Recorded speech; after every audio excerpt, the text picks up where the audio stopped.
Hi friends, welcome back to learn with Lucy.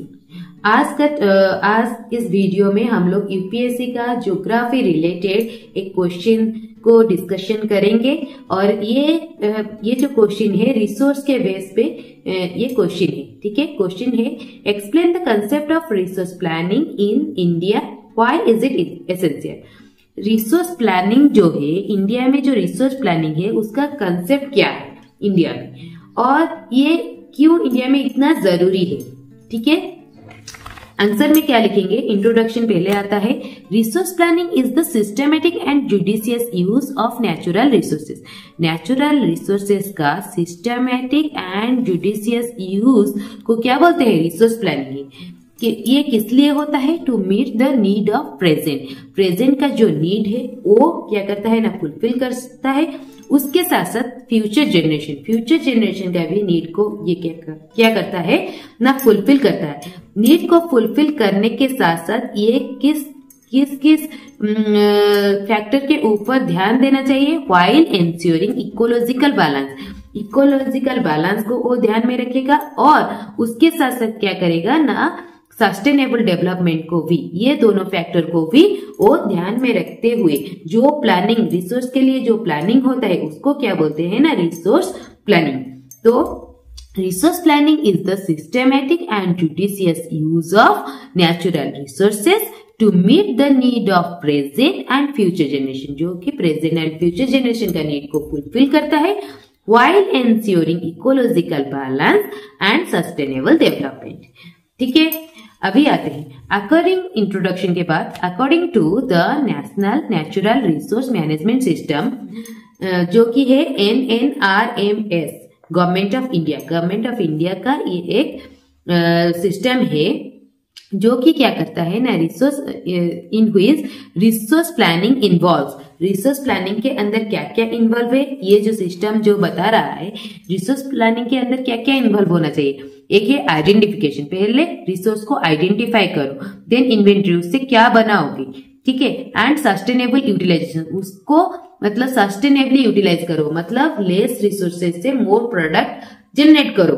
ठीक है, तो उसको क्या बोलते हैं, sustainable utilisation of resource through, किसके थ्रू उसको ये सब करोगे, integrated spatial and sectoral strategy के, ये दोनों के थ्रू आप क्या करोगे ना, रिसोर्स प्लानिंग को के अंदर क्या क्या होगा ना, आइडेंटिफिकेशन होगा, इन्वेंट्री होगा एंड सस्टेनेबल यूटिलाइजेशन होगा। ठीक है, ये हो गया। तो फिर क्या हुआ, according to the national natural resource management system that is NNRMS, government of India, resource planning involves identification, inventory and sustainable utilisation of resources through integrated spatial and sectoral strategy. ठीक है, अब आते हैं डेफिनेशन के ऊपर।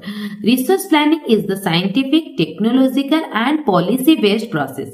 Resource planning जो होता है वो एक साइंटिफिक प्रोसेस होता है और उसके साथ साथ क्या जुड़ा रहता है ना, टेक्नोलॉजिकल थिंग भी जुड़ा रहता है और क्या किसको ध्यान में रखते हैं ना, सभी पॉलिसी को, कौन सा पॉलिसी हार्म नहीं हो रहा है ये देखना है।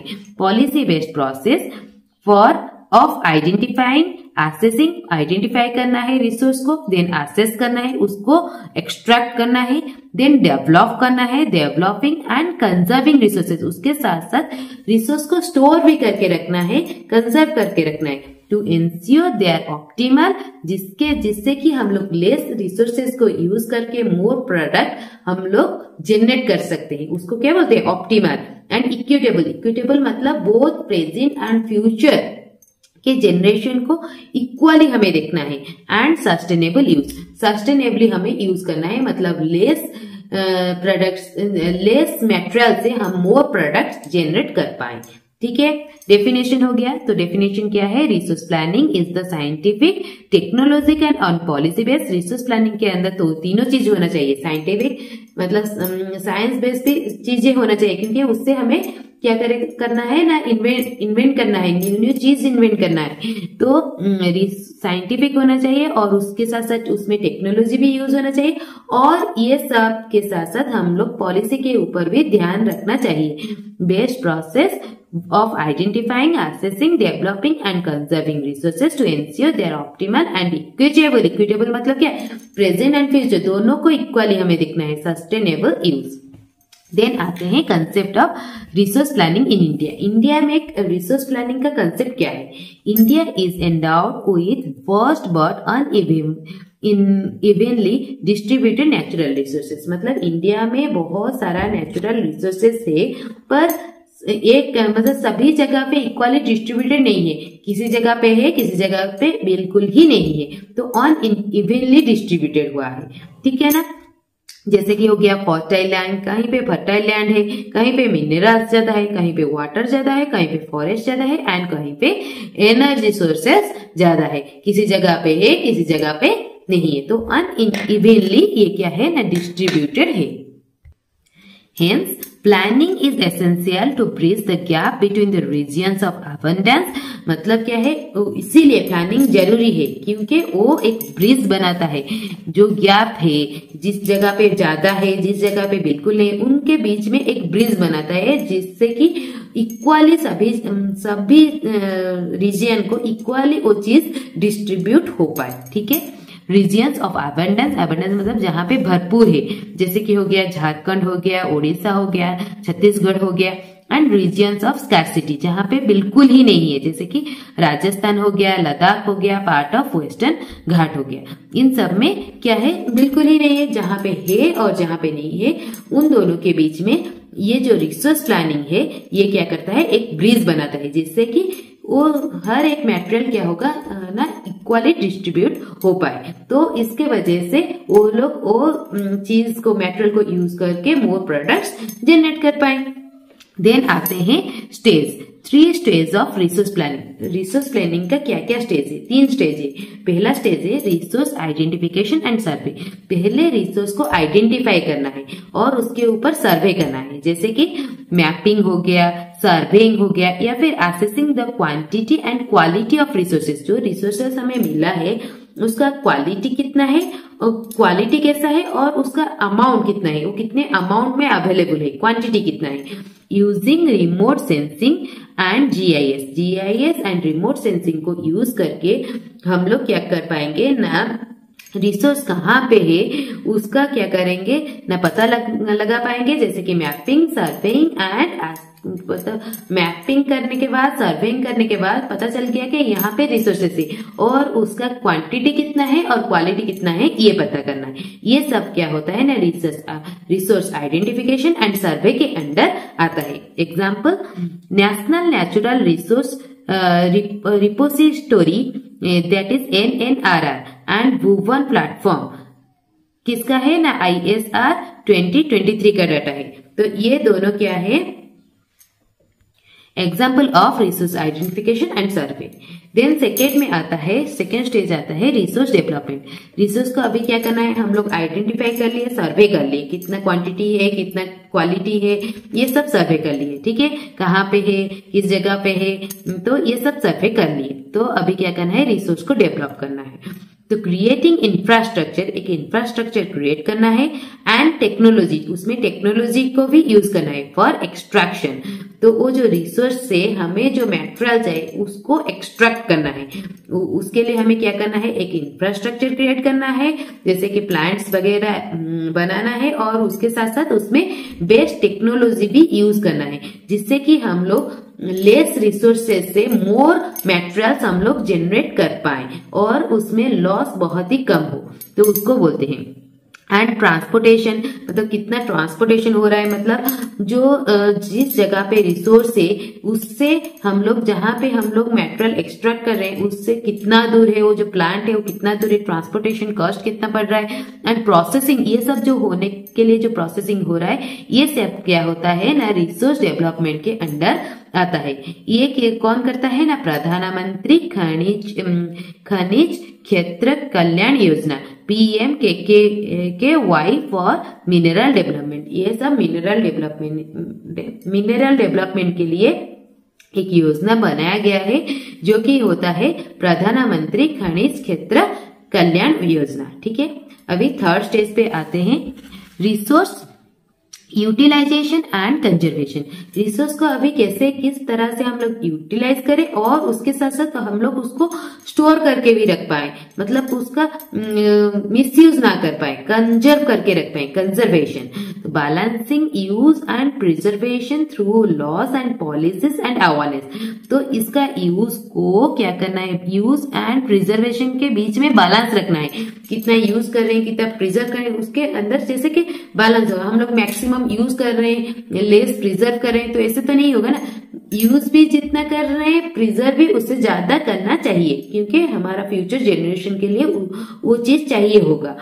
थ्रू ये सब कैसे होगा ना, उसके लिए लॉज है, पॉलिसीज है एंड जनरल अवेयरनेस भी, लोगों के बीच अवेयरनेस भी बढ़ाना चाहिए। ठीक है, एग्जाम्पल क्या आता है, नेशनल वाटर पॉलिसी जो कि 2012 में हुआ था, नेशनल फॉरेस्ट पॉलिसी 1988 में, ड्राफ्ट रिसोर्स एफिशिएंसी पॉलिसी जो कि 2019 में हुआ था। अभी आते हैं नेक्स्ट क्वेश्चन के ऊपर, why resource planning, why resource planning is essential in India, India में रिसोर्स प्लानिंग क्यों जरूरी है, क्यों हम लोग रिसोर्स का प्लानिंग करना चाहिए।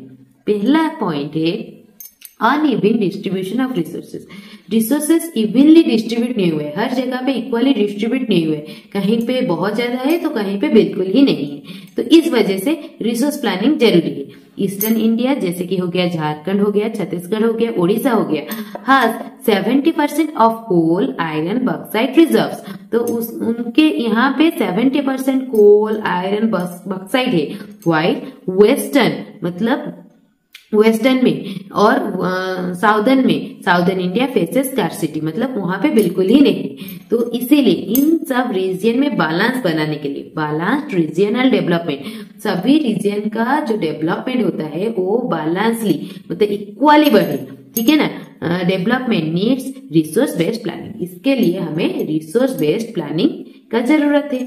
सेकेंड पॉइंट आता है rapid population growth and rising demand, population का जो ग्रोथ हो रहा है वो बहुत ही ज्यादा हो रहा है और डिमांड भी, उस पॉपुलेशन का ग्रोथ अगर बढ़ रहा है तो डिमांड भी क्या हो जाएगा, बढ़ जाएगा। तो India's population is 1.43 billion according to the report UNFPA 2023। तो ये रिपोर्ट के हिसाब से उसका इंडिया का पॉपुलेशन कितना हो गया, 1.43 बिलियन है, putting immense pressure on land water and mineral. इसके वजह से इतना ज्यादा पॉपुलेशन होने के वजह से लैंड के ऊपर, वाटर के ऊपर और मिनरल्स के ऊपर, सभी के ऊपर प्रेशर पड़ रहा है। पर कैपिटल रिसोर्सेस मतलब हर एक पर्सन के पीछे जो रिसोर्स है अवेलेबिलिटी इज डिक्लाइन शार्पली, वो क्या हो रहा है ना, दिन बर दिन घटता ही जा रहा है, क्योंकि पॉपुलेशन का अमाउंट इतना इंक्रीज हो रहा है कि हर एक पर्सन के ऊपर जो रिसोर्स होना चाहिए वो क्या हो रहा है ना, घटते जा रहा है। ठीक है, अगर रिसोर्स घटते जाएगा तो फिर हम लोग एनर्जी किससे एक्सट्रैक्ट करेंगे, तो एनर्जी ही नहीं रहेगा तो डेवलपमेंट कैसे होगा। तो इसीलिए ये क्या है, तो इसीलिए हमें रिसोर्स प्लानिंग अच्छे से करना चाहिए, रिसोर्स प्लानिंग जरूरी है इंडिया में।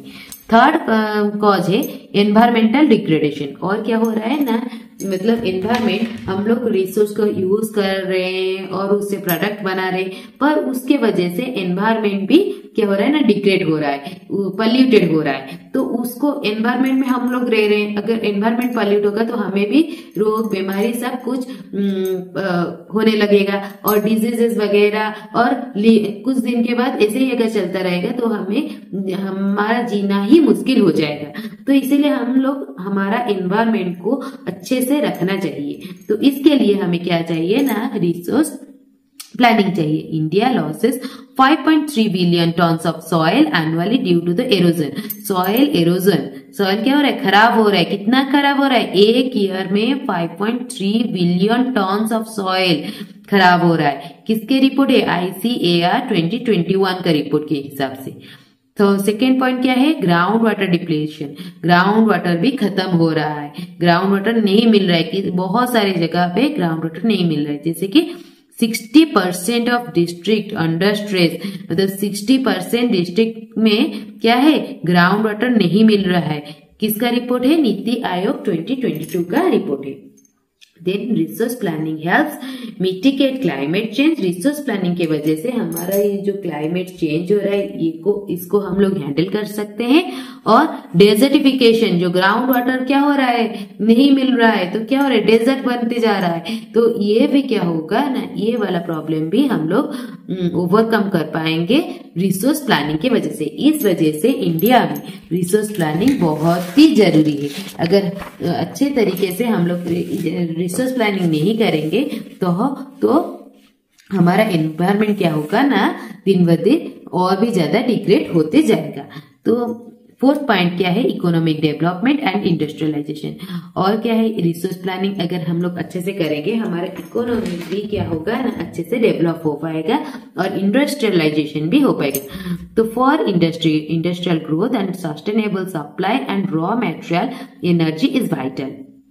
Metals and energy is vital. तो इंडस्ट्री का ग्रोथ एंड सस्टेनेबल सप्लाई, मतलब सप्लाई हर वक्त, मतलब अभी भी जैसे हम लोग सप्लाई कर पा रहे हैं इंडस्ट्री को, जैसे कि फ्यूचर जनरेशन में भी हम लोग जैसे उसको रॉ मटेरियल वगैरह सप्लाई कर पाए, रॉ मटेरियल एंड एनर्जी वगैरह सप्लाई कर पाए। तो उसके लिए हमें क्या चाहिए, रिसोर्स प्लानिंग सही से होना चाहिए। अगर सही से होगा तो फिर हम लोग इंडस्ट्रियल ग्रोथ के लिए हम लोग मतलब हर टाइम उसको सप्लाई कर पाएंगे। Sustainable supply of raw material, क्या सप्लाई करेंगे, रॉ मटेरियल एंड एनर्जी। तो ये दोनों क्या है ना, इंपोर्टेंट है किसके लिए, ना इकोनॉमिक डेवलपमेंट के लिए। सेकेंड पॉइंट आ गया, mining, manufacturing and energy sector contributes. ये तीनों क्या कर रहे हैं, कितना कंट्रीब्यूट कर रहे हैं, 27% ऑफ इंडिया जीडीपी। इंडिया का जीडीपी का 27% ये तीनों का कंट्रोल कर रहे हैं, मतलब कंट्रीब्यूट कर रहे हैं। जैसे कि माइनिंग हो गया, मैन्युफैक्चरिंग हो गया, और क्या है, माइनिंग मतलब क्या है, जो नेचुरल रिसोर्सेस है उसको निकालना, ठीक है, माइनिंग। और मैन्युफैक्चरिंग, उससे क्या करना, प्रोडक्ट बनाना। और एनर्जी सेक्टर, इसको एनर्जी सेक्टर में यूज करना। ये तीनों क्या हो गया ना, इंडिया का जीडीपी का 27% को अफेक्ट कर रहे हैं। तो according to the report MOSPI 2024, ठीक है। अभी 5 पॉइंट पे आते हैं। 5 नंबर का है इंटर जनरेशनल इक्विटी, मतलब अभी का जनरेशन और आगे का जनरेशन के बीच में इक्वल, मतलब इक्वली बैलेंस रहना चाहिए। आज पर Brundtland report 1987, development must meet present need. Development present का नीड को फुलफिल करना चाहिए without compromising future generation. Future generation को कंप्रोमाइज ना करके, अगर हम लोग प्रेजेंट में डेवलप कर लिए पर फ्यूचर के लिए कुछ भी नहीं छोड़े, तो फ्यूचर में क्या होगा, डेवलपमेंट रुक जाएगा और हमारा क्या हो जाएगा, डिक्लाइन हो जाएगा। तो ऐसे ग्रोथ करने का कोई फायदा नहीं, क्योंकि ग्रोथ जो होता है वो टाइम टू टाइम अगर ग्रोथ हो रहा है तो फिर हमारा कंट्री का डेवलपमेंट होगा। अभी ग्रोथ हो रहा है, आगे ग्रोथ नहीं होगा, तो उससे कोई भी फायदा नहीं है। तो फ्यूचर को हमेशा हम लोग आगे नजर में रखते हुए प्रेजेंट का नीड को भी फुलफिल करना चाहिए, ठीक है। Resource planning ensures long term availability. Resource planning के वजह से हमारा मैक्सिमम टाइम तक हमारा रिसोर्सेज क्या होगा ना, अवेलेबल होके रहेगा थ्रू एफिशिएंट यूज, मतलब जिसमें कि हम लोग एफिशिएंटली यूज करेंगे, मतलब क्या है, लेस मटेरियल यूज करेंगे पर मोर प्रोडक्ट क्या होगा ना, जनरेट होगा। एंड रिसाइकलिंग, और क्या करेंगे ना, कोई अगर प्रोडक्ट यूज हो गया उसके बाद फिर से उसको कैसे रिसाइकलिंग में लाए वो देखना है, ठीक है। तो ये दोनों से हम लोग क्या कर सकते हैं ना, जो रिसोर्स प्लानिंग कर सकते हैं। तो अभी आते हैं government initiative for resource planning. Government ने क्या क्या इनिशिएटिव लिए हैं रिसोर्स प्लानिंग के लिए। पहला है national natural resource management system, that is NNRMS, use satellites data for mapping. तो कहाँ पे रिसोर्सेस है, इसके लिए national natural resource management system ने सैटेलाइट से मैपिंग करना स्टार्ट कर लिया है। तो मैपिंग करने से वहां से डाटा मिल जाएगा कि इस एरिया पे, इस रीजन पे हमारा नेचुरल रिसोर्सेस अवेलेबल है। देन सेकेंड है क्या, सेकेंड इनिशिएटिव है digital India land records modernization programme, that is DILRMP। तो ये क्या करता है ना, ensure proper land resource use. वो देखता है कि ये लैंड को प्रॉपरली यूज हुआ है या नहीं। इस लैंड में अगर कुछ भी नहीं है, अगर ये खाली पड़ा है, तो इसमें जैसे कि खेती हो रहा है या नहीं, इस लैंड का वो प्रॉपरली मतलब उस जगह के हिसाब से इस लैंड का प्रॉपर यूज हो रहा है या नहीं, ये कौन देखता है ना, digital India land records modernization programme. जो लैंड मतलब खेती के लिए है, और अगर उस लैंड में हम लोग इंडस्ट्री बनाए तो वो लैंड का प्रॉपर यूज नहीं हो पाएगा। जो एरिया पे इंडस्ट्री बनाने के लायक है, तो उस एरिया पे अगर इंडस्ट्री बना रहे हैं तो फिर उसका क्या हो रहा है, प्रॉपर यूज हो रहा है। तो उस लैंड का, उस लोकेशन के हिसाब से उस लैंड का क्या हो रहा है ना, प्रॉपर यूज कौन इंश्योर कर रहा है ना, digital India land record modernisation programme. Then third initiative है national action plan on climate change, NAPCC 2008। तो ये क्या कर रहा है ना, जो क्लाइमेट में जो चेंज हो रहा है इसको ये देख रहा है। अगर कोई मतलब जैसे हमारा कोई रिसोर्स हो गया, वाटर हो गया, फॉरेस्ट हो गया, या फिर एनर्जी रिसोर्स, ये अगर डिक्लाइन कर रहा है, इसका काम है कि ये वो सबको देखना है कि वो उसका क्या है ना, क्लाइमेट में जो चेंज है वो कितना अफेक्ट कर रहा है। ये कौन दिखता है ना, national action plan on climate change, that is sustainable water, forest and energy resource management. ठीक है, अभी फोर्थ वाला स्कीम आ गया, इनिशिएटिव्स आ गया, draft national resource efficiency policy, that is NREP 2019। ये क्या करता है ना, टारगेट 75% रिसोर्स एफिशिएंसी बाय 2030। तो 2030 तक वो कितना टारगेट रखा है ना, 75% रिसोर्स एफिशिएंसी को टारगेट रखा है। कंक्लूजन पे आते हैं, resource planning in India is the cornerstone of sustainable development. Resource planning एक बहुत ही इम्पोर्टेंट थिंग है सस्टेनेबल डेवलपमेंट के लिए एक बहुत इम्पोर्टेंट है। Resource planning in India is the cornerstone of sustainable development के लिए हमें रिसोर्स प्लानिंग चाहिए। Given regional imbalance, ecological stress and growing population, integrated resource planning and management through data-driven policy, technology and public participation is essential to ensure equitable growth, environmental security and long-term prosperity। तो क्या हो गया, यहाँ पे तीन चीज दिया गया है। एक है क्या, रीजनल इम्बैलेंस मतलब क्या है, एक जगह पे रिसोर्सेज भरपूर है, दूसरे जगह पे कुछ भी नहीं है। और इकोलॉजिकल स्ट्रेस, और जब हम लोग क्या कर रहे हैं ना, उस रिसोर्सेज को यूज करके हम लोग प्रोडक्ट्स बना रहे हैं, तो इकोलॉजी के ऊपर कोई अफेक्ट पड़ रहा है या नहीं, ये देखना भी जरूरी है। ग्रोइंग पॉपुलेशन जब बढ़ रहा है तो फिर क्या हो रहा है ना, डिमांड बढ़ रहा है। तो इसी वजह से पर कैपिटा जो रिसोर्सेस है वो क्या हो रहा है ना, साफली क्या हो रहा है ना, डिक्रीज हो रहा है। और उसके साथ साथ क्या है, एंड इंटीग्रेटेड रिसोर्स प्लानिंग, तो उसके साथ साथ हमें इंटीग्रेटेड रिसोर्स प्लानिंग चाहिए और मैनेजमेंट चाहिए। कैसे चाहिए ये सब के लिए जैसे कि रीजनल इम्बैलेंस हो गया, इकोलॉजिकल स्ट्रेस हो गया, गोइंग क्या पॉपुलेशन हो गया, इन सब के लिए क्या चाहिए ना, integrated resource planning and management चाहिए। इन सब के लिए क्या चाहिए, integrated resource planning and management चाहिए। कैसे चाहिए, थ्रू डाटा ड्रिवन पॉलिसी। हमें एक मतलब हर एक रीजन का डाटा लेना है, डाटा ड्रिवन पॉलिसीज को, उस डाटा से जो पॉलिसी बना है उससे, और टेक्नोलॉजी जैसे कि हो गया GIS एंड रिमोट सेंसिंग हो गया, एंड पब्लिक पार्टिसिपेशन। उसके साथ साथ पब्लिक को भी अवेयरनेस होना चाहिए। पब्लिक पार्टिसिपेशन इज जरूरी, क्योंकि पब्लिक के लिए ये बना गया है।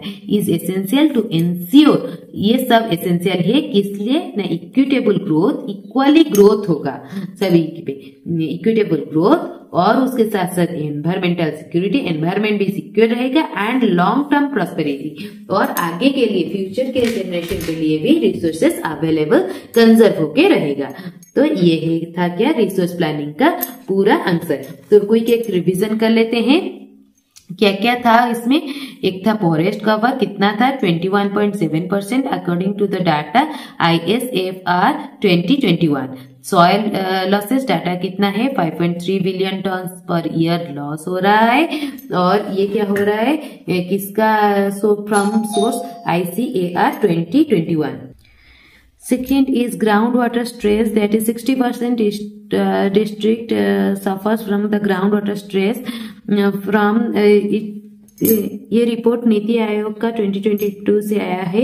देन रिन्यूएबल एनर्जी कैपेसिटी, जो कि क्या है ना, रिन्यूएबल एनर्जी जो है वो कंट्रीब्यूट कर रहे हैं 43% इंस्टॉल कैपेसिटी, जो हम लोग का एनर्जी, जो इलेक्ट्रिसिटी का एनर्जी हो रहा है उससे उसका वो 43% रिन्यूएबल एनर्जी से मिल रहा है। ये IEA 2023 का रिपोर्ट से आया है।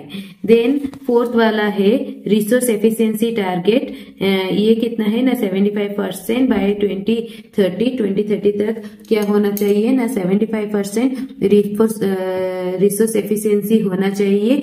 ये किससे हो रहा है ना, NRER ड्राफ्ट 2019 का रिपोर्ट से आया है। अगर मेरा एक्सप्लेनेशन आपको समझ में आया, please like, share, comment and subscribe my channel.